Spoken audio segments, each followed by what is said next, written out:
বাংলাদেশের একজন নামকরা আইনজীবী জেডাই খান পান্না তার সাম্প্রতিক কিছু কথা, বক্তব্য এবং কার্যক্রম নিয়ে কয়েকটি কথা বলবো বলে স্থির করেছি।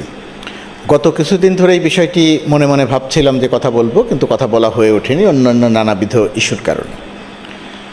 জেডাই খান পান্না, শুরুতে যেটা বলেছি, নামকরা আইনজীবী। জেডাই খান পান্না মানবাধিকারের পক্ষে, অন্যায় অবিচারের বিরুদ্ধে সবসময়ই তার একটা অবস্থান ছিল। আমরাও ফ্যাসিস্ট শেখ হাসিনা সরকারের সময়ে বিভিন্ন ইস্যুতে মানবাধিকার থেকে শুরু করে আদালত প্রাঙ্গণে নানা অন্যায্যতার বিরুদ্ধে আমরা যখন প্রতিবেদন তৈরি করেছি, তখন জেডাই খান পান্নার মতামত নিয়েছি এবং তার মতামতগুলো ছিল খুবই গুরুত্বপূর্ণ।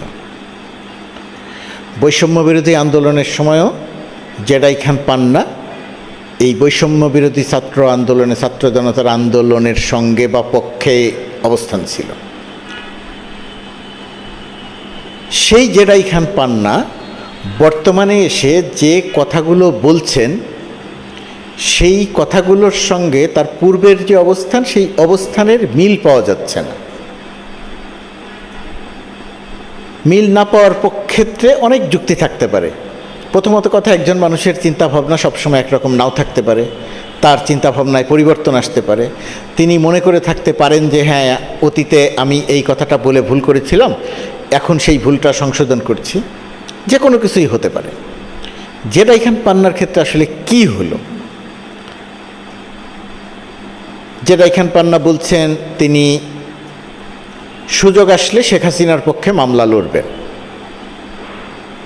সুযোগ আসলে শেখ হাসিনার পক্ষে মামলা লড়বেন। জেডাই খান পান্না একজন আইনজীবী এবং সেই আইনজীবীর পয়েন্ট অফ ভিউ থেকে এর মধ্যে কোনো অপরাধ নেই। কারণ আইনজীবীরা তো চোর, বাটপার, খুনি যাই হোক না কেন, পয়সা দিলে তার পক্ষে আইনগতভাবেই দাঁড়াতে পারেন, কথা বলতে পারেন। তিনি জানেন, কোনো আইনজীবী হয়তো জানেন, আমি আইনজীবী পেশাকে ছোট করছি না, অত্যন্ত গুরুত্বপূর্ণ পেশা। একজন আইনজীবী হয়তো জানেন যে একজন ব্যক্তি তার কাছে এসেছেন, সেই ব্যক্তিটি সত্যি সত্যিই একজন মানুষকে হত্যা করে এসেছেন। তো সেই আইনজীবীর কাছে যখন আসে এবং ওই আইনজীবী যখন এই কেসটি নেন, তখন সেই আইনজীবীর প্রাণপণ চেষ্টা থাকে যে হত্যাকারী ওই ব্যক্তিটিকে তিনি হত্যাকারী নন, অর্থাৎ নির্দোষ প্রমাণ করা। আইনগতভাবেই তিনি এই কাজটি করতে পারেন।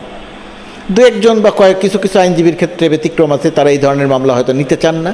কিন্তু এই ধরনের মামলা নিলে, এই ধরনের মামলা আসামির পক্ষে দাঁড়ালে, হত্যাকারীর পক্ষে দাঁড়ালে, এতে আইনগতভাবে কোনো সমস্যা নেই, এথিক্যাল জায়গাতেও কোনো সমস্যা নেই। আইনজীবীদের ক্ষেত্রে মোটামুটি আমি যা জানি সেটার ভিত্তিতে কথা বলছি, সেটা তিনি দাঁড়াতেই পারেন। কিন্তু জেডাই খান পান্না বলছেন বর্তমান প্রজন্ম দেশ ধ্বংস করছে। এই কথাটা খুব গুরুত্বপূর্ণ যে বর্তমান প্রজন্ম কি করলো যার পরিপ্রেক্ষিতে দেশ ধ্বংস হচ্ছে। বর্তমান প্রজন্ম কি করেছে? বর্তমান প্রজন্ম বলতে তিনি নিশ্চয়ই বৈষম্য বিরোধী ছাত্র আন্দোলনকে বুঝিয়েছেন। তো তারা আসলে দেশ ধ্বংসের জন্য কি করেছে? তারা শেখ হাসিনার বিরুদ্ধে একটা আন্দোলন করেছে, শেখ হাসিনার ফ্যাসিস্ট শাসনের বিরুদ্ধে আন্দোলন করেছে। সেই আন্দোলন শেখ হাসিনা গুলি করে হত্যা করতে চেয়েছিল, শিক্ষার্থীরা সেই গুলিকে সামনে থেকে মোকাবেলা করেছে, বুক পেতে দিয়ে হত্যাকাণ্ড মেনে নিয়েছে, কিন্তু আন্দোলন থেকে পিছিয়ে যায়নি। ওই যে পুলিশের সেই বক্তব্য, স্যার একটা গুলি করি, একটাই মরে, বাকিটি সরে না। ওই একটা গুলি করলে একটা মরে, বাকিটি সরে না। এই ছিল এই বৈষম্য বিরোধী আন্দোলনের মূল চালিকা শক্তি। তো এই আন্দোলন করে একটা দানব শেখ হাসিনা সরকারের পতন ঘটানো হলো।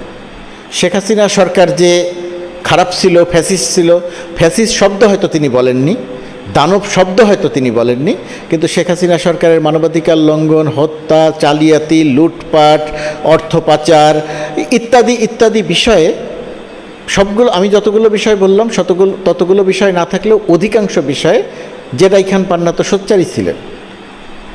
তো শিক্ষার্থীরা সেই আন্দোলন করে শেখ হাসিনা সরকারের পতন ঘটালো, শেখ হাসিনা সরকার পালিয়ে যেতে বাধ্য হলো। এই কাজটি তো বর্তমান প্রজন্ম করেছে, বৈষম্য বিরোধী ছাত্র আন্দোলন করেছে। তাহলে তারা কিভাবে দেশ ধ্বংস করছে? সরকারের বয়স তো মাত্র 3 মাস পার হলো, 100 দিন পার হলো।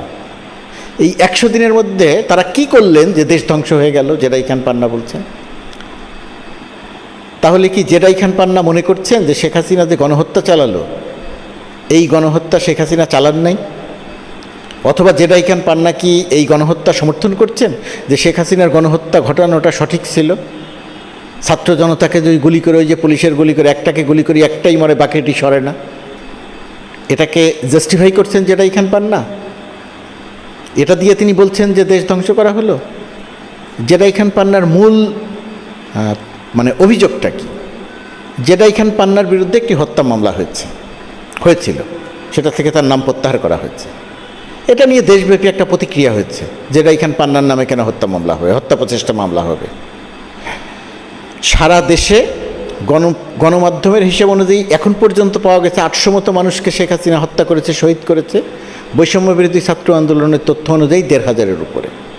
এই 1500 মানুষকে যে হত্যা করে পালালো শেখ হাসিনা, এবং তার পরিবারের এক একজন শহীদের পরিবারের সদস্যরা যখন একটি মামলা করতে গেছে, তখন তারা মামলা করেছে, পুলিশের কাছে মামলা করতে গেছে, পুলিশ আরও অনেক আসামিকে এর মধ্যে ঢুকিয়ে দিয়েছে।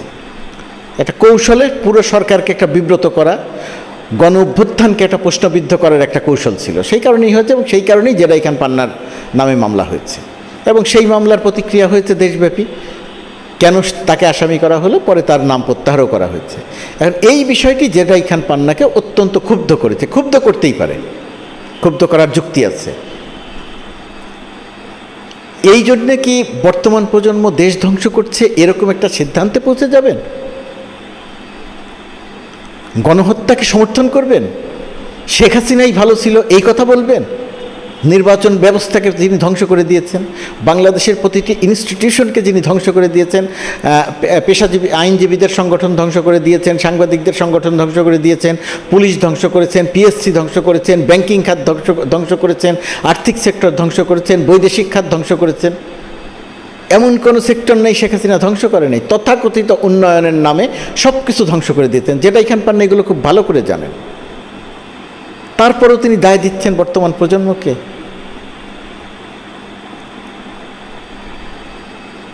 1/11-এর সময় শেখ হাসিনা যখন বিপদে ছিল, তখন কিছু মানুষ শেখ হাসিনার কাছাকাছি গিয়েছিল, শেখ হাসিনা তাদের পুরস্কৃত করেছিল। জেরাই খান পান্না কি এরকম কোনো পুরস্কারের আশায় এই কথাগুলো বলছেন? ছাত্র জনতার যে আন্দোলন, সেই আন্দোলনটিকে তিনি অস্বীকার করছেন? এত মানুষকে হত্যা করার বিষয়টিকে জেরাই খান পান্না অস্বীকার করছেন? শেখ হাসিনা যে ব্যাংকিং সেক্টর ধ্বংস করে দিয়েছেন এটার অস্বীকার করছেন? শেখ হাসিনা যে উন্নয়নের নামে তার লোকজনদের লুটপাটের সুযোগ দিয়েছে এটা অস্বীকার করছেন? টাকা পাচারকে অস্বীকার করছেন? শেখ পরিবারের যে অনিয়ম দুর্নীতি এটাকে অস্বীকার করছেন? আমি জানি না। জেরাই খান পান্নার প্রতি আমার শ্রদ্ধা আছে, ছিল, এখন একটু কমে যাচ্ছে তার কথার কারণে, আচরণের কারণে। আমি কোনোভাবেই কথা মনে করছি না বা আপনাদেরকে এটা বোঝাতে চাইছি না যে ডক্টর ইউনূসের সরকার বা বৈষম্য বিরোধী ছাত্র আন্দোলনকে সমর্থন করলেই তিনি ভালো মানুষ, সমর্থন না করলে ভালো মানুষ নয়, সেটা কোনোভাবেই বোঝাতে চাইছি না। বৈষম্য বিরোধী ছাত্র আন্দোলন একটা গণ অভ্যুত্থান সংগঠিত করেছে, তার পরিপ্রেক্ষিতে একটা সরকার ক্ষমতায় এসেছে, দেশ পরিচালনা করছে। মানুষের যে বিশাল প্রত্যাশা, সেই প্রত্যাশাটা পূরণ হতে সময় লাগছে বা পূরণ হচ্ছে না। সবাই দাবি দাওয়া নিয়ে হাজির হয়েছে। 15 বছর 16 বছর কোনো দাবির কথা বলা যায়নি, দমন নিপীড়ন করা হয়েছে, তারা এখন কথা বলার সুযোগ পেয়েছে, দাবি করছে। আইন শৃঙ্খলা পরিস্থিতি শেখ হাসিনা ধ্বংস করে দিয়ে গেছে পুলিশ বাহিনী, আইন শৃঙ্খলা পরিস্থিতি আস্তে আস্তে উন্নতি হচ্ছে। পুলিশ এখনও পুরোপুরি সক্রিয় নয়, শেখ হাসিনার কারণে, এই সরকারের কারণে নয়।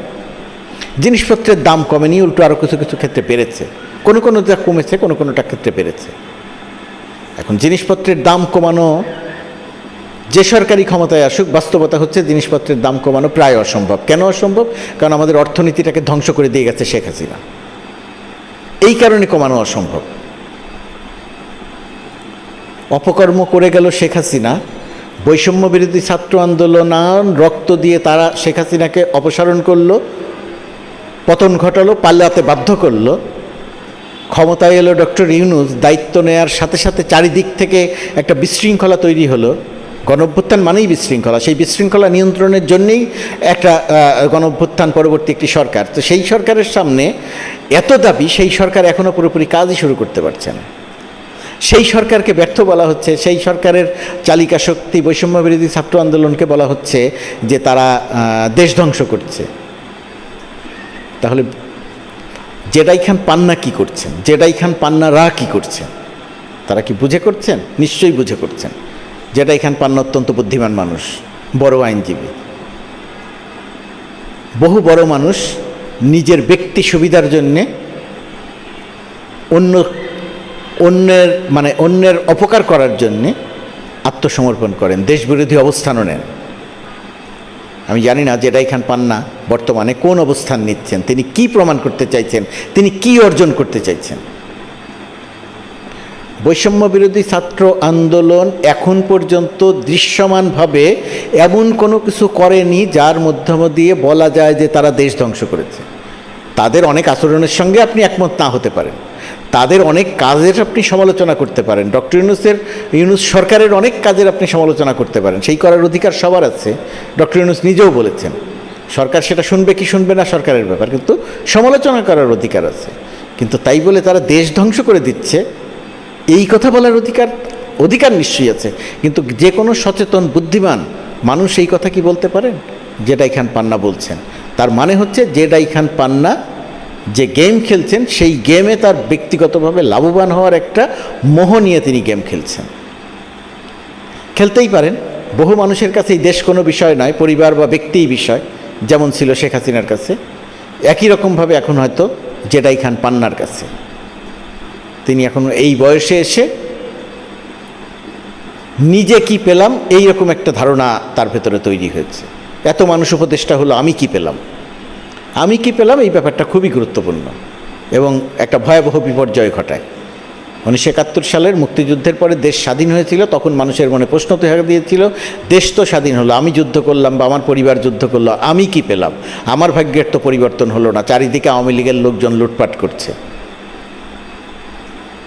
2024 সালে এসে গণঅভ্যুত্থান সংগঠিত হলো, শেখ হাসিনার পতন ঘটলো, শেখ হাসিনার পুরো সরকার পালিয়ে গেল। অনেকেই প্রশ্ন করতেই পারেন, যিনি রক্ত দিয়েছেন তার ভাই, বাবা, মা, বাবা, বোন, প্রশ্ন করতেই পারেন যে আমরা কি পেলাম, আমি কি পেলাম? জেডাই খান পান্না সেই আন্দোলনকে সমর্থন করেছেন, তিনিও মনে করতে পারেন যে আমি কি পেলাম। এখন তিনি যদি মনে মনে কিছু প্রত্যাশা করে থাকেন এবং সেটা যদি না পেয়ে থাকেন, তাহলে তার ভেতরে রাগ থাকতে পারে, ক্ষোভ থাকতে পারে। উপদেষ্টা হতে চাইলে সেটা যদি হতে না পারেন বা তাকে যদি বানানো না হয়, তাহলে রাগ থাকতে পারে, ক্ষোভ থাকতে পারে, প্রকাশও করতে পারেন। তাই বলে বর্তমান সরকারের চালিকা শক্তিকে অভ্যুত্থান ঘটানো অবিস্মরণীয় অবদান যাদের, তাদেরকে আপনি বলবেন যে তারা দেশ ধ্বংস করছে? একটু আয়নায় দাঁড়াতে হবে না, আয়নার সামনে দাঁড়াতে হবে না জেডাই খান পান্নাকে? প্রখ্যাত আইনজীবী বলেছি আপনাকে সম্মান দেওয়ার জন্য, আপনি আসলে মাঝারি মানের আইনজীবী, তাতে কোনো সমস্যা নেই, আমরা অধিকাংশ মানুষই মাঝারি মানের। কিন্তু বিবেকটা তো মোটামুটিভাবে সমুন্নত রাখা দরকার। শেখ হাসিনার দুঃশাসন মুক্ত হয়েছে বাংলাদেশ, শেখ হাসিনার চুরি, জালিয়াতি, বাটপাড়ি মুক্ত হয়েছে বাংলাদেশ, শেখ হাসিনার গুম খুন মুক্ত হয়েছে বাংলাদেশ, শেখ হাসিনার গণহত্যা মুক্ত হয়েছে বাংলাদেশ। খুব কম অর্জন নয় এটা। জেডাই খান পান্না নিশ্চয়ই এটা বুঝেন। তিনি ব্যক্তিগত তার লাভ বা ব্যক্তিগত প্রাপ্তির আশায় এই সব কিছুকে অস্বীকার করে ছাত্র জনতার উপরে দায় চাপাচ্ছেন। একটি মামলা হয়তো তার ক্ষেত্রে ভূমিকা রাখছে, আরও বেশি তিনি অনেক কিছু পেতে চাইছেন হয়তোবা, সেই কারণেই তিনি এই কথা বলছেন। ইতিহাস জেডাই খান পান্নাকে তার মতো করেই মূল্যায়ন করবে। তিনি যত বড় আইনজীবী হয়ে থাকুন না কেন, এই ভূমিকা, তার এই অবস্থান ইতিহাস থেকে তিনি কখনো কোনো দিন মুছে ফেলতে পারবেন না। এই বক্তব্য, এই অবস্থান দিয়েই ইতিহাস তাকে মূল্যায়ন করবে।